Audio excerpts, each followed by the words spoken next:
ঝটফট বানিয়ে ফেলুন এইভাবে নুডলস, আমি যেভাবে বানাই, খেতে খুব মজা। তো চলো, আগে একটা কড়াই বসাই দিলাম, এখানে আমি কিছু তেল দিয়ে দিব, তারপর হচ্ছে একটা আলু, কিছু বটবডি আর দুটো মরিচ কুচিয়ে দিয়েছি। এখন এটাকে ভাজি করব। এখানে আমি দিয়ে দেব হলুদ আর লবণ।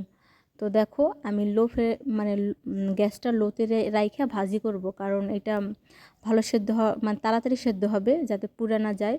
তো এই যে আমি ভাজি করতেছি, আবার ঢাইকে দেব। তারপরে ঢাকার পরে আবার এটাকে দেখব যে কতটুকু হলো। এখন দেখো প্রায় ভাজিটা হওয়ার কাছাকাছি। তো ভাজিটা প্রায় শেষের দিকে। আমি এখন ভাজিটা নেড়ে চেড়ে নামিয়ে ফেলবো। তো এই দেখো আমি এখন ভাজিটা নামাবো। তো নামানোর পরে আমি হচ্ছে আবার এখানে কড়াইটা বসিয়ে দেব।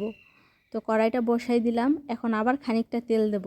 তো তেল দেওয়া হয়ে গেছে, এখন আমি অনেকটাই পেঁয়াজ কুচি একটু বেশি পরিমাণেই দিলাম।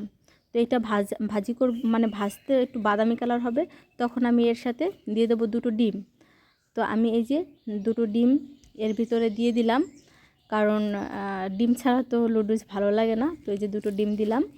তো এই ডিম দেওয়ার পরে নেড়ে চেড়ে তারপরে এটার ভিতর অ্যাড করব সেই তুলে রাখা আমার ভাজি, মানে সবজিটা যে অ্যাড করলাম। অ্যাড করার পরে এখন আমি দিয়ে দেবো এর ভিতরে নুডলসটা। তো নুডলসটা একটু বেশি সেদ্ধ হয়েছে, এর জন্য একটু জড়া জড়া লাগতেছে। তো সমস্যা নাই, লাস্ট পর্যন্ত এটা ভালোই হয়েছে। তো আমার রান্নাটা কেমন হলো অবশ্যই কমেন্টে জানাবা, আর লাইক কমেন্ট শেয়ার অবশ্যই দিবা। আর এই হচ্ছে লাস্টে আমি মশলাটা অ্যাড করে দিয়েছি। এখন আমি এটা পরিবেশন করব, মানে এটা এখন নামিয়ে দেখব যে এটা কেমন হলো, খেয়ে দেখব। তো এই দেখো